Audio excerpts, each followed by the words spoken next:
Hello, I'm Bunnery. I'm Bradmore. And this is IFXtra. So, how's everyone this week? Are you okay? I've just returned from a superheroes day at work. And I've still got my outfit on. Got quite attached to it. I did wonder if you were just going to not mention it. And, yeah. But yeah, I went out to the car dressed like this and people were winding the windows down shouting, "It's Superwoman." It's true. Like, hi. Anyway, it was fun. I'm quite attached to this now. It suits you actually. Yeah, it's good. Yeah. Anyway, what have you been up to this week? Doing work and being tired. This is my life. Yeah. I've been getting a milestone finished for a client, so we can get paid for that, which will be nice. Just getting a bit of our stuff done. Cool. But in between. yeah. We've got a change freeze on this client next week, so I can't really do anything for them. So maybe I can sit down and have a few days interference. That'd be cool. Or a few days of sleep. I don't know. Yeah. But so hopefully next week. Basically someone's on holiday there, so by extension, I can't really do much for them. So I'm kind of getting an enforced break from it, which is good. I mean, I've got some other bits to do as well, but that'll be a nice change for you. Be a quieter week. Yeah. Cool. Okay, let's go and see who won this week's awards. Picture of the week this week goes to Zavixel for Black Cat having a shower, not really happy. I just love the expression on his face and how he's got one eye closed, not enjoying that shower. Well done, Zavixel. My favourite description this week was Octopus Girl faces the final villain, Human Roomba. Yeah, now that sounds like a film I'd watch, though you wonder if there's going to be a twist at the end and they're not the final villain. The super ultimate villain is actually Cat on a Roomba. Nice work, Vina. Community pick of the week this week goes to Mr. Smoke for the drawing is sparse, and he's drawn this amazing frog with only a few lines, and I just love the colour of the background. That's totally inspired. Well done, Mr. Smoke. They were amazing. Awesome stuff there as always. Now we're going to see what we were talking about last week in the forums. So, last week in the forums, I said, tell us a book you had to read in school. Did you love it or hate it? I remember one called My Family and Other Animals by Gerald Durrell. It was a true story of a family that moved from England just before World War II to the island of Corfu, where Gerald was the youngest of the whole eccentric family, and he fell in love with all the wildlife on the island. He grew up to be a zoologist. And in fact, I have been to Corfu on holiday just to see what it's like, and also to Jersey. We've been to Jersey, haven't we? Where he set up his conservation zoo. So that was quite a good one. Yeah. That was really interesting. Actually, you read it later, didn't you? Yeah. I mean, I don't know if I had any books that I had to read at school which I was like really into. No. Although I think it's interesting because I seem to read a different set from most of my peers. Yeah. For example, we went to the pub the other week and they have like a random sort of rotating selection of games down there. And we played, I don't know quite how to describe it, the Jane Austen dinner table seating plan making game. It was cool. It was really cool. It's basically, it's Settlers of Catan, but at a dinner party. And they all came from Jane Austen books, didn't they? So like you're buying guests, and and putting them in a place on your board, and when you roll the number, you get resources and things. So it's basically Settlers of Catan. And so we were talking about Austen, because everybody seemed to do like Pride and Prejudice or Sense and Sensibility for their A-level English or GCSE English reading, whereas I did Mansfield Park. And I don't know that one very well, actually. No. But yeah. So Yeah, I just think it's interesting. I have different books but I do quite like. I know it's not a book, but I do quite like The Importance of Being Earnest, because I had to do that for A level. That's good, actually. So every time you say the word handbag, I go, oh, handbag. Yeah. Anyway, okay. Rouge Allen said for English GCSE we had to read extracts of Great Expectations, but I decided I would read the whole book. A book named Great Expectations. It was very dull. Dickens doesn't half go on with himself, she says. But I'm going through all the classics at the moment. Just started Pride and Prejudice, and I think To Kill a Mockingbird is my favourite of all time. So I know many had to do it at school and hated it. Yeah.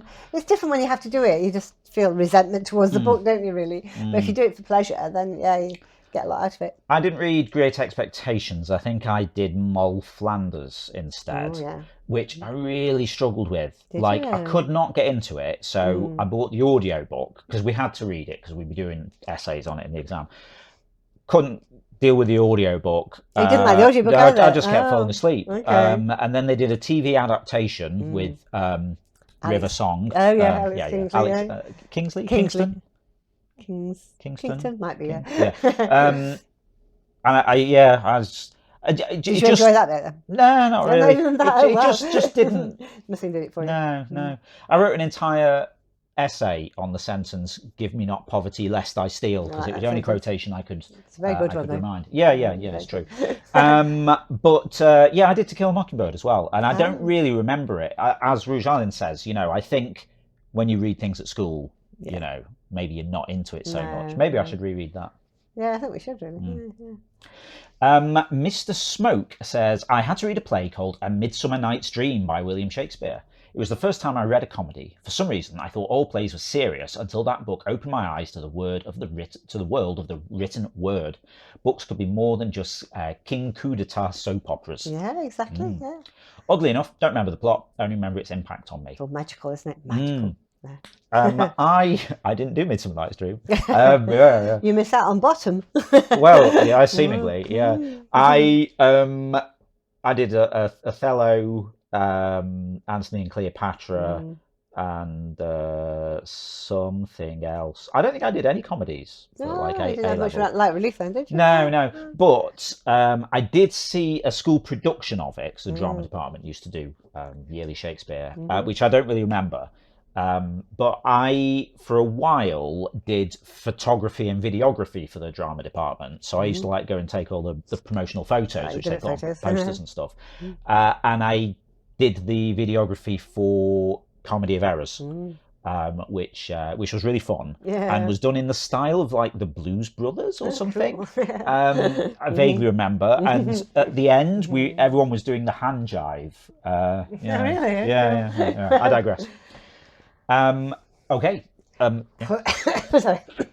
Pointer has said in year 8 we had to read Holes by Louis Sachar. I've heard about that. Everyone raves about Holes. It's like a young adult book, isn't it? Which was quite interesting. I don't remember exactly what we meant to learn from it. I guess reading comprehension and understanding the narrative or something like that. We also read of Mice and Men by Steinbeck. You did some Steinbeck. Yes, I did of Mice and Men. Yeah. And then we had to read a book called Stone Cold in year 9.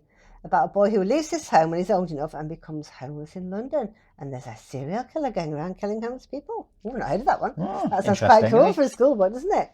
I know when in year 10 we had to read The Script for an Inspector Calls. That's a good play. Did that. By J.B. Priestley, which conveniently happened to be showing in one of my city's theatres around the time. So we went to see it as well. My English teacher even made it so that we didn't read the ending in class before we saw a play. That's awesome. Nice. What a great English teacher. That's a cool teacher. So it will be a surprise for us. That's awesome. Did we... I did an Inspector Calls at school for A level. Yeah, did we go and see it? Or sure we did. Was it a TV adaptation I think of we've it? seen it. I've got a feeling being in the theatre. Yeah, the Regent, Yeah, so we went to see it. Well, it would have been after school, obviously, if we went to see it. But I don't know, probably 10 years ago or something. It's very good. Yeah, very, very good. Very good. Fenwick Fox says, the ones I remember most are these. TypeScript of the Second Origin. I should let you read this because now there's Catalan. I can't do Catalan, I can do Spanish. Yeah, you can kind of do the enunciation better than you know. Mecanoscri del Segon Origen. Origen? The hard G's, soft G's. Anyway, is a science fiction novel written by Manuel de Pedrolo in 1974 that had a great success and has become one of the best-selling books of Catalan literature. It's about two kids. She's 14, he's 9, and they become the only survivors on Earth after extraterrestrials destroy almost all humanity. Have to learn to survive on their own in a ruined Barcelona. That's fascinating. Oh, I'd love to read that now. Well, I mean, It's got a bit like John Wyndham vibes, hasn't it? Like, yeah, it sounds like Day of that. the Triffids and all that kind of thing. Cool. Maybe we should try and get hold of it. We should, actually, yeah. In English, I had to read Tom Sawyer by Mark Twain, which I loved, and later Catcher in the Rye by J.D. Salinger. I don't think everyone understood Catcher in the Rye. I've never read that, but that's one of these books that everyone else has read. I don't know what it's about, I'm sure. In Spanish, I remember Come Back Tomorrow by Mariano José Lara, a journalist who used to write satirical and critical works of 19th century Spanish society, focused on both the politics and customs of the time. This book was focused on laziness and bureaucry. Yeah, that sounds like politics. Yeah, doesn't it just? That's really interesting topic, isn't it? Yeah. Yeah. If you want to contribute to that, it's still going in the forums, general forum. But now we're going to go and see what we're talking about next week. What was the last film you watched? We watched The Big Short the other night. It had been recommended to us a few times. I like the style and how it explains the banking system worldwide. I understand a lot more about it now. It just made me mad how some people play and gamble with our money, and when it all goes wrong, they get away with it. How about you? If you'd like to chime in with that, just head over to the general discussion forum. It's the pinned thread for the week, so you can find it at the top of the thread list. Cool, and don't forget, tomorrow night is quiz night. 5 rounds, 5 different topics. Yeah, every Sunday at 7 p.m. UK time over on twitch.tv/interference, we run Zeitgeist, the Interference Quiz of the Week. It's a live interactive quiz stream where you play along against the rest of the audience, community points and places on the leaderboard. Each round's based on a drawing for interference. Bunnery picks 5 drawings, catch your eye, and then uses them as inspiration for the rounds. So, for example, if we had a drawing of a seagull, we might have seabirds, seaside resorts, things with wings, things that sell you chips, recent European championships. No, that's a good one. Everyone said about that. Topical. It was European, wasn't just British then. Yeah, it was European. I didn't know that. Oh, yeah, Wow. The final was in Belgium. Cool. For anyone that missed this, there was the European Seagull Impression Championships. And some UK kid, a small like schoolboy. Yeah, he won the junior thing, and he sounded just like a seagull. It was really impressive. But like, there's an adult one as well. And there's just all these people all like. And this, funny stuff. Anyway, so you never know. Maybe we'll have a round on that. Apologies as I've spoilt that. Oh, I was going to do that too. Oh, never mind. So we don't find out until the night what they're going to be. But do you want to tease us with the featured artists? Okay, this time we have brilliant drawings by Coconut, I Love Math, Zimvivi, Spider Crawler, and Pie. Interesting topics this week. I think you'll enjoy it. I did see I Love Math join Discord, and someone, Toast Monster, I think, said, what's your opinion of maths? And they were like, yeah, I love it. Cool. Okay, so if you'd like to see that, then that is going to be tomorrow at 7 p.m. UK, twitch.tv/interference. Okay, so that's tomorrow, but what happened last week? Last week, the winner was Darth at the last minute, because, it was all changing around, wasn't it? Quite a lot. Very much. But she got 253. Second was Goose with 240, and third was Ceiling Bumps with 222. Very good. So, yeah, pretty high scoring there. Top 3 all over 200. So I'll have to see what happens tomorrow. Yeah, it'd be quite cool. And you don't have to worry, I Love Math one isn't about maths. No, that's one by Pie. Makes sense. Yeah. Okay, yeah.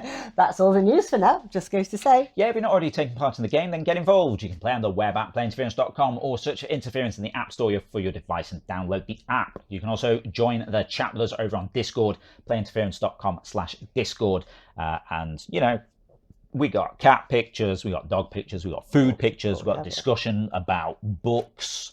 Games, anything. Yeah, we talk about stuff. We do. Yeah. Discord. And if you'd like to give us a bit of monthly support for the ongoing maintenance of the game, you can find us over on Patreon at patreon.com/interference. And patrons get support status in the game, so you get access to cool things like replays, extra game modes, all kinds of stuff like that. And if you're a quiz player, you get a custom entrance shout out from Ava. Cool. Okay, that's it for now. We'll see you again next week. Yep, have a great week. We'll see you next Saturday. Super. Bye.